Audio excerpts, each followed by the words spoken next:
இதை செய்தால் இந்தியாவை கண்டிப்பா தோற்கடிக்கலாம்னு சொல்லிட்டு ஐடியா கொடுத்திருக்கிறாரு முன்னாள் கிரிக்கெட் வீரர் ஷேஷாத். செய்தியாளர் கிட்ட ஒரு பேச்சு, பாகிஸ்தான் பிராக்டிஸ் பண்ணிருக்கும் போது அந்த பாகிஸ்தான் பிளேயர்கள் கிட்ட ஒரு பேச்சு, இப்படி பேசி இருக்கிறாரு பாகிஸ்தான் கிரிக்கெட் தலைவர் மோஷின் நக்வி. இந்தியாவுக்கு இந்த இந்தியா வெர்சஸ் பாகிஸ்தான் ஆட்டத்துல நிறைய ஆச்சரியம் காத்திருக்கிறது. சோ பிளேயர்ஸும் சரி, ஃபேன்ஸா இருந்தாலும் சரி, இந்தியர்கள் அனைவருமே காத்திருங்கன்னு சொல்லிட்டு பாகிஸ்தானுடைய பயிற்சியாளர் ஜாகிப் அவித் சொல்லியிருக்கிறாரு. 11 முறை டாஸ் ஜெயிக்காத இந்த முறையாச்சும் பாகிஸ்தான் கிட்ட டாஸ் ஜெயிப்போமான்னு காத்துட்டு இருக்கக்கூடிய நம்முடைய இந்திய அணி அப்படி மீறி டாஸ் ஜெயிச்சாலும் அதுல நம்ம பேட்டிங்கை தான் சூஸ் பண்ணணும்னு சொல்லக்கூடிய பிட்ச் ரிப்போர்ட். எல்இடி டிவில இந்தியா வெர்சஸ் பாகிஸ்தான் மேட்சை பார்ப்பதற்கு காத்து கொண்டு இருக்கக்கூடிய தமிழகத்தில் உள்ள சென்னை ரசிகர்கள், அதுவும் பீச்ல, சொத்த அணிடா பாகிஸ்தான், பலம் வாய்ந்த அணிடா இந்தியா, எப்படியும் இந்தியா தான் இந்த ஆட்டத்துல ஜெயிக்கும். ஏன்னா பார்ப்பதற்கும் தோற்றத்திற்கும் நமக்கு பார்வையில பலமா தெரியக்கூடிய அணி இந்திய அணி தான். அப்படி பார்க்கும் பொழுது இந்திய அணி தான் ஜெயிக்கும் சொல்லிட்டு தோராயமாக நம்பிக்கை வைப்பது மிகப்பெரிய ஒரு தவறுன்னு சொல்லியிருக்கிறாரு முன்னாள் கிரிக்கெட் வீரர் நம்முடைய சுனில் கவாஸ்கர். இந்தியா பாகிஸ்தான் ஆட்டம்னாலே விறுவிறுப்பா இருக்கும், எனர்ஜெட்டிக்கா இருக்கும். இதுல யார் ஜெயிக்க போறாங்க, அப்படி ஜெயிச்சா அவர்களுடைய தன்மானம் உயரும்ன்ற ஒரு பட்சத்துல தான் எல்லாருமே ஆர்வமாக இருப்பார்கள். அந்த வகையில் அந்த போட்டி தொடங்குவதற்கு முன்பாக இரு நாட்டு வீரர்கள், அதாவது முன்னாள் வீரர்கள், பயிற்சியாளர்கள், கிரிக்கெட் அமைப்பினுடைய தலைவர்கள் எல்லாருமே வந்துட்டு விமர்சனம் செஞ்சிருக்கிறாங்க. அந்த வகையில யார் யார் என்னென்ன செஞ்சாங்கன்றதை தொடர்ந்து பார்ப்போம். முன்னாள் கிரிக்கெட் வீரர் ஷேஷாத் சர்மா அவர்கள் என்ன சொல்லியிருக்கிறாருன்னா, இந்தியாவை தோற்கடிக்கணும்னா நான் உங்களுக்கு ஐடியா தரேன், இதை மட்டும் ஃபாலோ பண்ணீங்கன்னா போதும், கண்டிப்பா நாம இந்தியாவை எளிதில் தோற்கடிக்கலாம் அப்படின்னு சொல்லிட்டு வெளிப்படுத்தி இருக்கிறாரு. அந்த வகையில் அவர் என்ன ஐடியா கொடுத்தாருன்னா, எப்பொழுதுமே இந்திய அணியில டாப் ஆர்டர்கள் மட்டும் தான் நன்றாகவே விளையாடுவார்கள். அந்த டாப் ஆர்டர்ல ஒருத்தன் மட்டும் 40 ஓவர் வரைக்கும் நின்னுட்டான், அந்த கேமே மாறி போயிடும், அது யாராக இருந்தாலும் சரி. அந்த வகையில் அந்த டாப் ஆர்டர்ஸ் எல்லாரையுமே 15 ஓவருக்குள்ள நம்ம க்ளோஸ் பண்ணியே ஆகணும். அப்படி க்ளோஸ் பண்ணிட்டோம்னா இந்த மிடில் ஆர்டர்ல, அதாவது ஆல்ரவுண்டர் தான் இருப்பாங்க, அவங்களுக்கு அந்த வியூகமே கிடையாது. நாம தொடர்ந்து ஆட்டத்தை 50 ஓவர் வரைக்கும் எடுத்துட்டு போகணும், அந்த மாதிரி ஒரு எண்ணமே அவர்களுக்கு வராது. அவங்க ஆல்ரவுண்டர், அவங்களுடைய வியூகம் எது வரை இருக்குன்னா கொஞ்ச நேரம் தாக்கு பிடிக்கணும், ஒரு இலக்கை எடுத்து போகணும், சோ அதுக்காக நாம கட்டமைக்கணும்ன்ற ஒரு எண்ணம் மட்டும் தான் அவங்களுடைய மனசுல இருக்குமே தவிர கண்டிப்பா இந்த மேட்ச் வின் பண்ற ரேஞ்சுக்கு அவங்களுக்கு அந்த கெப்பாசிட்டி வராது. ஆனா 15 ஓவருக்குள்ள டாப் ஆர்டர் 4 பேட்ஸ்மேன்களை நாம தூக்கியே ஆகணும். அதுவும் இல்லாம விராட் கோலியை நாம ஃபார்முக்கு வர வைக்க கூடாது. அந்த வகையில என்ன பண்ணணுமா, கிட்டத்தட்ட பாகிஸ்தானுடன் ஆடும்போது மட்டும் விராட் கோலி ஃபார்முக்கு வந்துருவாரு. நிறைய மேட்ச் அவர் தான் வந்து நின்று ஒரு பக்கம் மீட்டே எடுத்து வந்திருப்பாரு. அந்த வகையில அவரை மட்டும் நம்ம ஃபார்முக்கு வர வைக்க கூடாதுன்னு வேற சொல்லி இருக்கிறாரு. அந்த வகையில அவர் கொடுத்த ஐடியா என்னன்னா, 4 பேட்ஸ்மேனை தூக்கணும், நாம பவுலிங்க சிறப்பா போடணும்னு சொல்லிட்டு ஷேஷாத் அவர்கள் சொல்லி இருக்கிறாரு. அந்த வகையில இந்த ஷேஷாத் சர்மா கொடுத்த ஐடியா பாகிஸ்தானுக்கு உதவுமா உதவாதான்னு சொல்லிட்டு தெரியல. நாம ஆட்டத்தின் போக்கை வைத்து தான் அதை முடிவு பண்ண முடியும். ஏன்னா மிடில் ஆர்டர் நமக்கு கூட நல்ல கெப்பாசிட்டியோட தான் இருக்கிறாங்க. அவர் சொன்னது அவருடைய கணிப்பு அந்த மாதிரி. ஆனால் நம்ம பக்கம் வந்து பாத்தீங்கன்னா KL ராகுல் இருக்கிறார், அதை அவர் மறந்துட்டாருன்னு நினைக்கிறேன். அந்த வகையில நம்மளுடைய மிடில் ஆர்டரும் ஓரளவுக்கு நன்றாகவே இருக்கிறது. அதை தொடர்ந்து செய்தியாளர் கிட்ட ஒரு பேச்சை பேசி இருக்கிறாரு. பாகிஸ்தான் பயிற்சி செய்யக்கூடிய இடத்திற்கே போயிட்டு அந்த பிளேயர்ஸ்க்கு எல்லாருக்குமே ஒரு வார்த்தையை சொல்லியிருக்கிறாரு. அந்த வகையில் என்ன சொல்லியிருக்கிறாருன்னா, கிட்டத்தட்ட 6 மேட்ச் வந்து இந்தியாவுக்கும் பாகிஸ்தானுக்கும் நடந்திருக்குப்பா. அப்படி நடந்திருக்கிற பட்சத்தில் 5 மேட்ச் நாம தான் ஆதிக்கம் செலுத்தி இருக்கிறோம், அதாவது இந்தியா தான் வெற்றி பெற்றிருக்கிறது. ஒரு மேட்ச் வந்து டிரால முடிஞ்சு போயிருக்கிறது. அப்படி இருக்கிற பட்சத்தில் நாம இந்த மேட்சை ஜெயிச்சே ஆகணும்னு சொல்லிட்டு ஒரு அழுத்தம் வந்து அந்த பாகிஸ்தான் சைட்ல எல்லாருக்குமே இருக்கிறது. அதனால பிரிவினை கூட அவங்க டீமுக்குள்ளாரவே உருவாகி இருக்கிறது.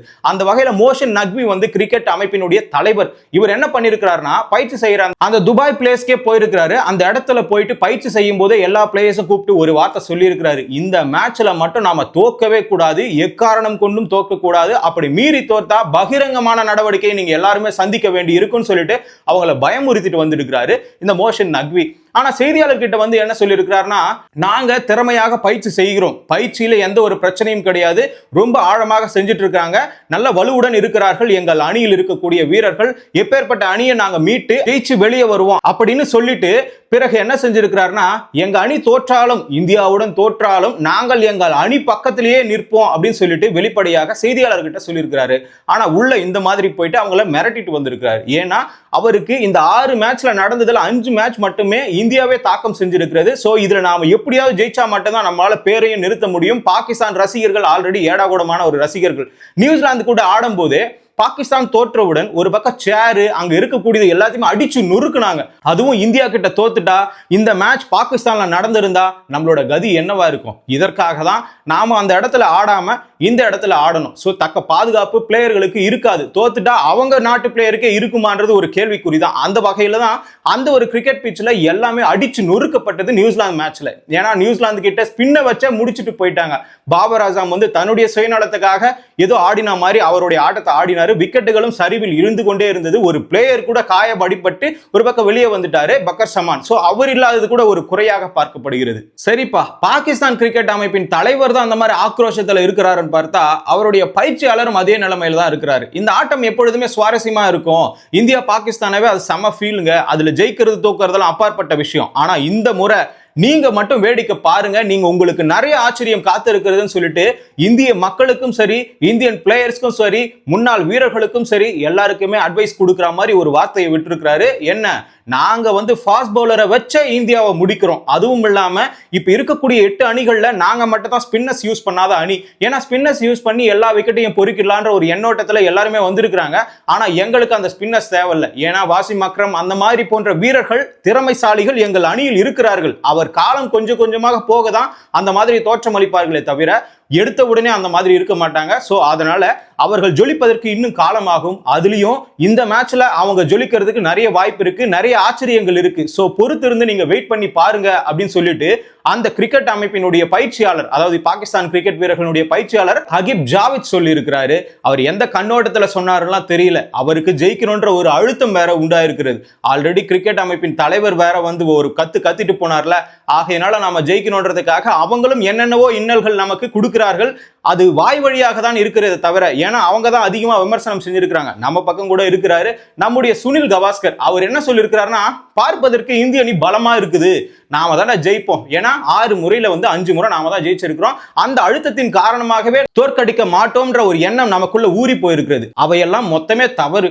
அப்படி நினைக்கிறது, அப்படி நம்பிக்கை வைக்கிறது எல்லாமே தவறு. அவங்க என்னதான் ரொம்ப கேவலமாக விளையாடினாலும் அவர்கள் பக்கமும் ஒரு நம்பிக்கை கொடுக்கிற அளவுக்கு நிறைய மாற்றங்கள் நிகழ்ந்திருக்கும். சோ அந்த மாதிரி எண்ணோட்டத்தில் இருந்தால், இந்தியன் பிளேயர்ஸ் இருந்தா அதை மாற்றிக்கொண்டு அந்த இடத்துல தகுந்த மாதிரி விளையாடணும்னு சொல்லிட்டு நம்முடைய சுனில் கவாஸ்கர் அவர் வெளிப்படுத்தியிருக்கார். எப்பொழுதுமே நம்மளை தாக்குறது மட்டும்தான் சுனில் கவாஸ்கருக்கு வேலையாக இருக்கும். அப்படி இருந்தாலும் ஒரு உணர்ச்சி வாசம் ஒரு முன்னாள் பிளேயர் என்ன சொல்லுவாருன்னா, பாதுகாப்போட விளையாடி ஜெயிச்சிடணும், முன்னெச்சரிக்கைப்படுத்துவாரே தவிர கேவலப்படுத்த மாட்டாருன்னு தான் நினைக்கிறேன். அந்த வகையில சுனில் கவாஸ்கர் அவர்களும் விமர்சனம் வச்சிருக்கிறாரு. இந்த இடத்துல பிட்ச் ரிப்போர்ட் என்ன சொல்லுதுன்னா, இந்த துபாய் கிரவுண்ட்ல வந்து பாத்தீங்கன்னா பனிப்பொழிவு செகண்ட் ஹாஃப்ல ஏற்படும். ஃபர்ஸ்ட் ஹாஃப்ல பேட்டிங்க்கு நல்லா இருக்கும் அப்படின்னு சொல்லிட்டு ஒரு ரிப்போர்ட்டும் இருக்கிறது. ஆனா அதுக்கு முன்னாடி என்னன்னா, செகண்ட் ஹாஃப்ல பனிப்பொழிவு ஏற்பட்டுச்சுன்னா கை உருவி ஸ்பின்னர்ஸ்க்கு, ஃபாஸ்ட் பவுலர்ஸ்க்குலாம் பால் ஈஸியா ரிலீஸ் ஆகி பேட்டிங்க்கு தரமா இருக்கும்னு நினைச்சாங்க. ஆனா இந்த இடத்துல இன்னொரு விஷயம் இருக்கு. லைட் வெளிச்சம் 350 லைட் வந்து அந்த ரவுண்ட் ஃபயர்ல ஃபுல்லாவே இருக்கும். அப்படி இருக்கும்போது அந்த சமமா இருக்கும் அந்த ஒளி. அப்படி ஒளி சமமா இருக்கும்போது அந்த கேட்ச் பிடிக்கிறதுக்கு தயக்கமா இருக்கும், பேட்டிங் ஆடுறதுக்கு தயக்கமா இருக்கும். சோ இப்படி இருக்கிற பட்சத்துல செகண்ட் ஹாஃப்ல பேட்டிங் ஆடுறது ரொம்ப கடினம். அந்த வகையில ஃபர்ஸ்ட் ஹாஃப்லயே டாஸ் வின் பண்ணி பேட்டிங் எடுத்து நம்ம ரன்னை குவிச்சுட்டா பனிப்பொழிவு போன மேட்ச்ல ஏற்படல. ஏன்னா வங்காளதேசத்தோட பனிப்பொழிவு ஏற்படும், இது மிகப்பெரிய ஒரு பிரச்சனை, டாஸ் வின் பண்ணி ஃபீல்டிங் எடுத்துட்டாருன்னு எல்லாருமே சொன்னாங்க. ஆனா அந்த இடத்துல பனிப்பொழிவே ஏற்படலைங்க. அந்த வகையில பார்க்கும் பொழுது இந்த மேட்ச்ல நாம பேட்டிங் தான் எடுக்கணும் அப்படின்னு சொல்லிட்டு பிட்ச் ரிப்போர்ட் சொல்லுது. அந்த வகையில டாஸ் வின் பண்ணா ரோஹித் சர்மா என்ன எடுப்பாருன்னு தெரியல. அப்படி எடுத்த ரூட்டுக்கு அவர் சரியான காரணம் வைத்திருப்பாருன்னு தான் நினைக்கிறேன். ஆனா பனிப்பொழிவு ஏற்படுவதற்கு அங்க சாத்தியமே கிடையாது. அப்படி இருக்கும் பட்சத்துல நம்ம பேட்டிங் எடுத்து ரன் குவித்து விட்டால் ஈஸியா செகண்ட் ஹாஃப்ல நம்ம அவங்கள ஃபேஸ் பண்ணிடலாம் அப்படின்ற ஒரு எண்ணோட்டமும் இருக்கிறது. டாஸ் உடனே தான் ஞாபகம் வருது. டாஸ் வந்து கிட்டத்தட்ட நாம 11 மேட்ச்களை ஜெயிக்கவே இல்லைங்க. இது ஒரு உலக சாதனையா மாறுவதற்கான ஒரு வாய்ப்பாக இருக்கிறது. இந்த 12வது மேட்ச் பாகிஸ்தான் கூட ஆட போறோம். இந்த மேட்ச்லயாவது நம்ம டாஸ் ஜெயிப்போமா அப்படின்ற ஒரு எண்ணம் நம்ம இந்திய மக்கள் கிட்ட அதிகமா இருக்கிறது. அதுவும் இல்லாம டாஸ் ஜெயிச்சா நாம பேட்டிங் எடுக்கணும்ன்ற ஒரு எண்ணம் இருக்கிறது. அவங்க எடுத்துட்டாங்கன்னா அது வேற. இதே உத்வேகம் தானே அவங்களுக்கும் பிட்ச் ரிப்போர்ட் சொல்லியிருக்கோம். அந்த வேகத்தில் அவங்க என்ன வேணாலும் பண்ணலாம். ஏன்னா நம்ம கிட்ட ஸ்பின்னர் இருக்கிறாங்க. ஸ்பின்னரை வந்து நாம முதல்ல யூஸ் பண்ணிக்கணும். அந்த வகையில டாஸ் 12வது முறை நாம ஜெயிக்கணும்னு சொல்லிட்டு எல்லாருமே வேண்டிட்டு இருக்காங்க. அந்த வகையில டாஸ் ஜெயிச்சாலும் நம்ம பேட்டிங் எடுக்கணும்ன்றதும் நம்முடைய எண்ணமாகவும் இருக்கிறது. பொதுவாகவே இந்தியா பாகிஸ்தானாவே அது ரொம்ப ஆக்ரோஷமா இருக்கும், வெறியா இருக்கும். ஒரு பக்கம் வெற்றி பெற்றால் நமக்கு கப்பு கூட வேணாடா, அந்த மணி கூட வேணாடா, சாம்பியன்ஸ் டிராஃபி கூட வேணாடா, எனக்கு இந்த பாகிஸ்தானை தோற்கடித்தால் போதுமே அப்படின்ற ஒரு எண்ணம் தான் இந்திய மக்களிடையே எல்லாருக்குமே இருக்கும். பாகிஸ்தான் மக்கள்கிட்டயே அப்படிதான் இருக்கும். அவங்க கிட்ட மட்டும் தோக்கவே கூடாது, தோத்துட்டா மீசையில மண் ஓட்டுற கதை தான் இது அப்படின்னு சொல்லிட்டு நம்ம ஜெயிச்சாலும் தோத்தாலும் அவங்க கிட்ட திமிரா இருக்கணும்ன்ற எண்ணம் தான் ரெண்டு பேருக்குமே இருக்கும். ஏன்னா அந்த அளவுக்கு உத்வேகம், நம்ம நாட்டின் மேல ஒரு பற்று, அந்த பற்றின் காரணமாக நாம ஜெயித்தே ஆகணும். அதற்கு ஒரு போர் நிகழ்த்த முடியாது, போர்ல வீரர்கள் தான் அழிவார்கள். அந்த வகையில கிரிக்கெட் போட்டி நிகழ்த்தலாமே, இதுல வெற்றி வாகை சூடலாமே, அந்த வகையில நாம தான் வெற்றி பெற்றோன்ற ஒரு கர்வத்தோட சொல்லிக்கலாம்ல. அந்த வகையில தான் இந்த கிரிக்கெட் போட்டி ஆக்ரோஷமாக அமைகிறது. அண்டை நாடுகளுக்கு இடையே நடக்கும்போது அது ரொம்ப சுவாரஸ்யமா இருக்கும். அந்த வகையில தான் இங்கிலாந்துக்கும் ஆஸ்திரேலியாவுக்கும் நடந்த மேட்ச்ல ஒரு சுவாரஸ்யம் நடந்தது.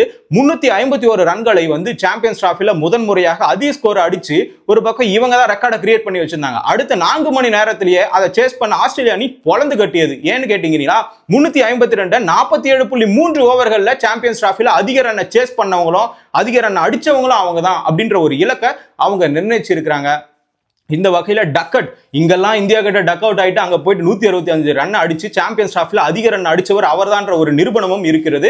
அதே மாதிரி இந்த பக்கமா இங்கிலீஷ் கீப்பர் இருப்பார்ல, ஆஸ்திரேலியாவினுடைய கீப்பர், அதாவது குறைவான பந்துகள்ல சீக்கிரமா சதம் அடிச்சவர் இந்த இங்கிலீஷான்னு சொல்லிட்டு அந்த ஒரு நிகழ்வுகளையும் நிகழ்த்திருக்கிறார். பொதுவா பாகிஸ்தான் கிரவுண்ட் எப்படி இருக்கும்னா பேட்டிங்க்கு சாதகமா தான் இருக்கும். அந்த வகையில துபாய் கிரவுண்ட் பார்க்கும் பொழுது சரிக்கு சமமாக இருக்கும். போலிங்க்கும் எடகுடம் பண்ணாது, பேட்டிங்க்கும் எடகுடம் பண்ணாது. ஒரு சரி சமமான நிலையில இருக்கக்கூடிய பட்சத்தால் தான் இந்த டாஸ் விழுந்தா பேட்டிங் எடுக்கணுமா போலிங் எடுக்கணுமான்றது நாம வீரர்களை வச்சு சூஸ் பண்ணாம அங்க இருக்கக்கூடிய சூழ்நிலைகளை வைத்து தான் நாம முடிவு பண்ற நிலைமைக்கு தள்ளுறோம். அந்த வகையில இன்று நடக்க போகிற மேட்சை பொறுத்து இருந்து பார்ப்போம். இதுல இந்தியா ஜெயிக்குதா பாகிஸ்தான் ஜெயிக்குதா? அதுக்குள்ளார கமெண்ட்ல நீங்க சொல்லுங்க, இந்தியா ஜெயிப்பாங்களா பாகிஸ்தான் ஜெயிப்பாங்களான்னு சொல்லிட்டு.